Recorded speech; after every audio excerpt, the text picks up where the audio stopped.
Hello friends, आप सभी का स्वागत है आपके अपने यूट्यूब चैनल विजेता कुल में। तो साथियों, इस वीडियो में फिर से एक हिंदी का मैराथन वीडियो होने वाला है और ये वीडियो सिविल कोड प्यून के री एग्ज़ाम और बिहार कार्यालय परिचारी परीक्षा के लिए काफ़ी महत्वपूर्ण वीडियो होगा। तो वीडियो के लास्ट तक बने रहिए और कितना आप लोगों से सही होता है आप लोग अपना आंसर कमेंट जरूर करिए। तो चलिए सीधा आज का हम वीडियो शुरू करते हैं। चैनल पर नए हैं तो इससे पहले कई हमने सेट प्रोवाइड किया है, प्लेलिस्ट में जाके आप रिवाइज कर सकते हैं। तो चलिए पहला सवाल हमारा यहाँ से शुरू होता है। लिखा है हिंदी वर्णमाला में आयोगवाह वर्ण निम्न में से कौन होते हैं। तो आयोगवाह वर्ण में जो आते हैं फ्रेंड्स वो आपका अनुस्वार और विसर्ग आते हैं। इस सवाल का राइट आंसर डी होगा। तो अगला सवाल है कि उच्चारण के आधार पर व व्यंजन का स्थान निम्न में से क्या है। तो व व्यंजन का स्थान होता है दंतोष्ठ, यानी कि दंत और ओष्ठ दोनों होगा। नेक्स्ट 33 है। लिखा है जिन स्वरों के उच्चारण में मुख सबसे कम खुलता है उसे क्या कहते हैं। तो याद रखिए उसे हम संवृत्त के नाम से जानते हैं, ऑप्शन बी। नेक्स्ट लिखा है संविधान की 8वीं अनुसूची में वर्तमान में कितनी भाषाएं सम्मिलित है। तो 34 का आंसर जो है बी ऑप्शन होगा, 22 भाषाएं सम्मिलित की गई है। नेक्स्ट है कि उनमें से किस प्रकार का शब्द होता है। ठीक है, तो फ्रेंड्स याद रखिए उनमेश जो होता है वो तत्सम शब्द होता है। इसका राइट आंसर ए होगा। अगला सवाल है। नेक्स्ट क्वेश्चन लिखा गया कि निम्नलिखित में से कौन सा शब्द तत्सम शब्द होगा। तो संस्कृत के मूल शब्द होते हैं तत्सम शब्द। वर्षा जो लिखा गया है इस यहाँ पर वो आपका क्या हो जाएगा, ऑप्शन बी राइट आंसर। चलिए अगला सवाल आप सभी का 37 है। लिखा उड्डयन का संधि विच्छेद और संधि का नाम बताइए क्या होता है। तो उड्डयन का संधि विच्छेद और संधि का नाम पूछा है तो याद रखिएगा उत जोड़ डयन और ये व्यंजन संधि के उदाहरण हैं। नेक्स्ट लिखा है मनोबल में कौन सी संधि होती है। तो फ्रेंड्स मनोबल में होता है विसर्ग संधि, मनः जोड़ बल इसका संधि विग्रह होता है। ठीक है, चलिए अगला सवाल देखिए। तो क्वेश्चन नंबर 39 होगा। लिखा गया कि पुरस्कार शब्द का संधि विच्छेद निम्न में से क्या होगा। तो पुरस्कार का होता है पुरः जोड़कार, ए ऑप्शन। नेक्स्ट लिखा है कि जिस शब्द में विशेषण और विशेष्य का संबंध होता है वह क्या है। तो जहाँ पर विशेषण और विशेष्य का संबंध हो उसे हम कर्मधारय कहते हैं, आंसर बी होगा। नेक्स्ट लिखा है तिरंगा शब्द में कौन सा समास होता है। तो तिरंगा यहाँ पर 3 रंगों के समूह को इंडिकेट किया है और 3 यहाँ पर संख्यावाची है, इसलिए इसका आंसर द्विगु समास करना होगा। तो अगला सवाल फ्रेंड्स 42 नंबर है। लिखा है वज्रपानी जिसके हाथ में वज्र हो बराबर इंद्र निम्न में से कौन सा समास होगा। तो चूंकि यहाँ पर विशेष अर्थ प्रकट कर रहा है इसलिए बहुब्रीहि समास बिल्कुल राइट होगा।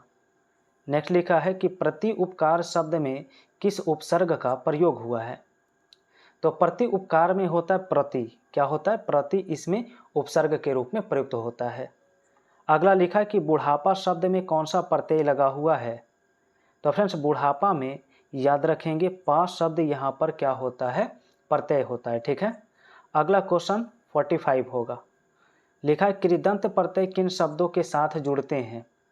तो कृदंत प्रत्यय जो जोड़ते हैं वो क्रिया या धातु के साथ जुड़ते हैं। नेक्स्ट लिखा है कि नदी बहती है, इस वाक्य में नदी किस प्रकार की संज्ञा है। तो फ्रेंड्स नदी जो होता है वो आपका जातिवाचक संज्ञा होगा, क्योंकि यहाँ पर नदी कहने का अर्थ है कि सारी नदियों का बोध हो रहा है। ठीक है, अगला क्वेश्चन 47 दिया है। लिखा है हरियाली शब्द क्या होंगे।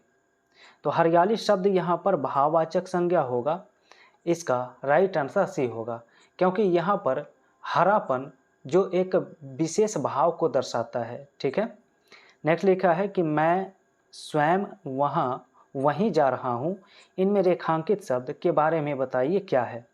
तो 48 का फ्रेंड्स ए ऑप्शन करना होगा, इसमें निजवाचक सर्वनाम का प्रयोग होता है। स्वयं और अपने आप जो होता है निजवाचक सर्वनाम होता है। तो नेक्स्ट क्वेश्चन लिखा है कि वह बहुत तेज दौड़ता है, इस वाक्य में बहुत शब्द क्या है। तो 49 का राइट आंसर सी हो जाएगा, क्रिया विशेषण, क्योंकि यहाँ पर क्रिया की विशेषता बताने का काम किया है। ठीक है, नेक्स्ट क्वेश्चन लिखा है क्रिया का वह रूप जिससे यह जाना जाए कि कार्य अभी अभी समाप्त हुआ है, तो उसे हम किस नाम से जानते हैं? तो उसे हम आसन भूत काल के नाम से जानते हैं। और अगला सवाल 51 होगा। लिखा है राम सो रहा है, यह किस प्रकार की क्रिया है? तो राम सो रहा है यहाँ पर आकर्मक क्रिया का उदाहरण होगा, क्योंकि इसमें कर्म प्रयुक्त नहीं हुए हैं। नेक्स्ट है शिक्षिका ने छात्रा से पुस्तक पढ़वाई, इस वाक्य में पढ़वाई कौन सी क्रिया होगी? तो 52 का बी ऑप्शन हो जाएगा प्रेरणार्थक क्रिया। अगला हिंदी में कारक की विभक्तियों को क्या कहा जाता है?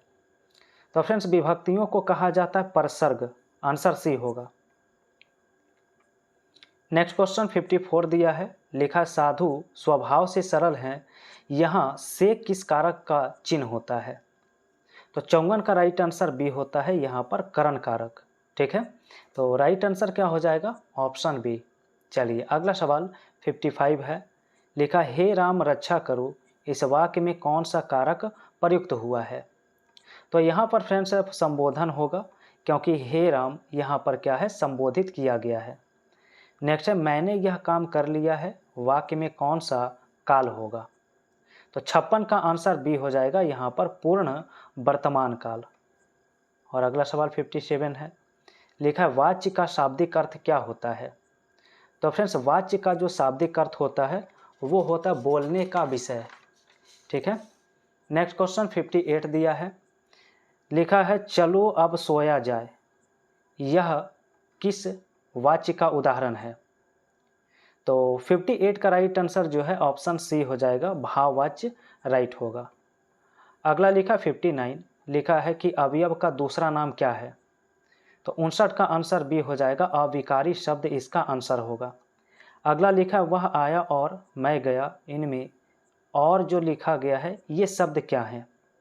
तो और शब्द जो होता है इसमें वो समुच्चय बोधक होता है, आंसर सी होगा। और अगला सवाल 61 नंबर।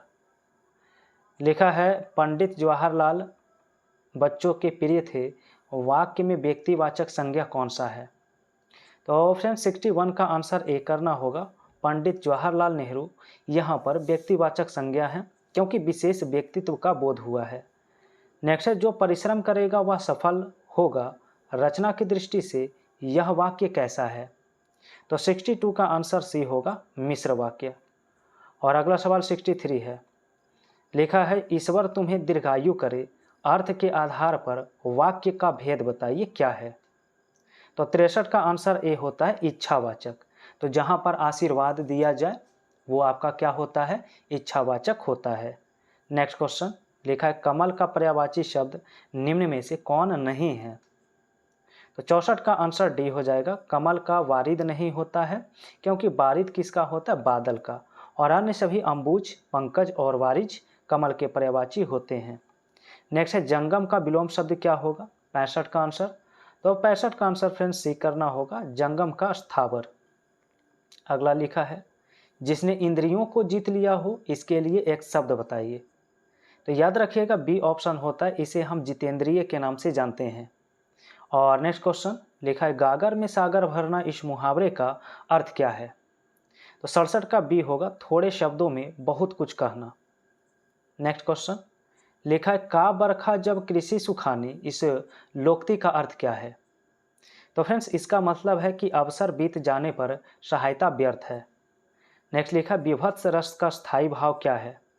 तो 69 का आंसर बी करना होगा, घृणा। और अगला सवाल 70 है। लिखा है 3 बेर खाती थी, वे 3 बेर खाती है, इनमें कौन सा अलंकार है? तो यहाँ पर ऑप्शन सी करना होगा, यमक अलंकार। ठीक है, क्योंकि बेर शब्द दो अर्थों में प्रयुक्त हुआ है, समय और फल के रूप में। जहाँ पर शब्दों की आवृत्ति होती है उसे हम अमक अलंकार के नाम से जानते हैं। नेक्स्ट है चरण कमल बंदो हरिराई में कौन सा अलंकार है? तो यहाँ पर ऑप्शन बी करना होगा, रूपक अलंकार, क्योंकि फ्रेंड्स यहाँ पर चरणों की तुलना कमल से की गई है। ठीक है, अगला क्वेश्चन लिखा शब्द शक्ति जो मुख्यार्थ को छोड़कर रूढ़ि या प्रयोजन के आधार पर अन्य अर्थ देता है उसे क्या कहते हैं? तो फ्रेंड्स इसे हम लक्षणा शब्द शक्ति के नाम से जानते हैं, ऑप्शन बी होगा। इसके बाद अगला सवाल 73 है, लिखा अर्ध विराम का प्रयोग कब किया जाता है। तो अर्ध विराम जो चिन्ह होते हैं उसका प्रयोग जहां पूर्ण विराम से कम और अल्प विराम से अधिक रुकना हो वहां पर प्रयुक्त होता है। अगला लिखा उद्धरण चिन्ह का प्रयोग कब होता है। तो फ्रेंड्स 74 का आंसर ए होगा कि जब किसी का कथन ज्यों का त्यों लिखना हो। और अगला सवाल 75 है, लिखा शुद्ध वर्तनी वाला शब्द क्या है। तो 75 का ऑप्शन बी होता है कवियत्री, यहाँ पर बी ऑप्शन में लिखा हुआ राइट है। अगला लिखा अशुद्ध शब्द का चयन करें, 76 का आंसर। तो अशुद्ध रूप में नर्क लिखा गया है, क्योंकि नर्क का जो शुद्ध रूप होता है वो नरक होता है। क्या होता है? नरक। ठीक है। तो नेक्स्ट क्वेश्चन 77 है, लिखा श्री कृष्ण के अनेकों नाम है, इस वाक्य का शुद्ध रूप क्या होगा। तो होना चाहिए श्री कृष्ण के अनेक नाम है, अनेकों लिखना यहाँ पर गलत है, क्योंकि अनेक अपने आप में बहुवचन होता है, इसलिए अनेकों लिखना गलत होगा। चलिए अगला सवाल 78 है, पत्र लेखन में अधोलेख का अर्थ क्या होता है। तो फ्रेंड्स याद रखिए, अधोलेख का मतलब है पत्र के अंत में लिखने वाला अपना नाम या हस्ताक्षर या भवदीय आदि होता है। नेक्स्ट लिखा कलेजा ठंडा होना मुहावरे का अर्थ। तो 79 का डी हो जाएगा संतोष होना। और अगला सवाल 80 है, लिखा श्रीमान का स्त्रीलिंग रूप बताइए क्या होगा। तो फ्रेंड्स श्रीमान का होता है श्रीमती। नेक्स्ट है साधु का स्त्रीलिंग रूप पूछा है 81 का। तो 81 का ऑप्शन ए हो जाएगा, साधु का साध्वी होता है। और अगला सवाल है नायक का संधि विच्छेद क्या होगा। तो नायक का होता है नए जोड़ अक, ऑप्शन बी। और अगला सवाल 83 है, लिखा है जिसमें धैर्य ना हो इसके लिए एक शब्द बताइए। तो 83 का आंसर जो है बी ऑप्शन होगा, अधीर। नेक्स्ट 84 है, लिखा ईद का चांद होना मुहावरे का अर्थ क्या है। तो फ्रेंड्स याद रखिएगा, बहुत दिनों बाद दिखाई देना इसका अर्थ होता है। और आज का अंतिम प्रश्न आप सभी का है, इसका आंसर आप सबको कमेंट में बताना है। लिखा योजक चिन्ह का प्रयोग कहाँ नहीं होता है। द्वंद्व समास में, तुलनावाचक शब्द से पहले, विस्मयादि बोधक के बाद, या शब्द युग्मों के बीच। तो चलिए चारों में कौन सा आंसर है, आप लोग अपना आंसर जरूर कमेंट करिए, क्योंकि ये क्वेश्चन का आंसर हम ऑलरेडी कई बार डिस्कस कर चुके हैं लाइव क्लास में। चैनल पर नए हैं और लाइव क्लास में अभी तक नहीं जुड़े हैं तो लाइव क्लास प्रतिदिन रात 8 बजे से होता है, जो आपके लिए काफ़ी इम्पोर्टेंट होता है। तो फ्रेंड्स वीडियो आप सभी को पसंद आया है तो लाइक ज़रूर कर दीजिए, शेयर कर दीजिए, और नए हैं तो चैनल को भी सब्सक्राइब करिए।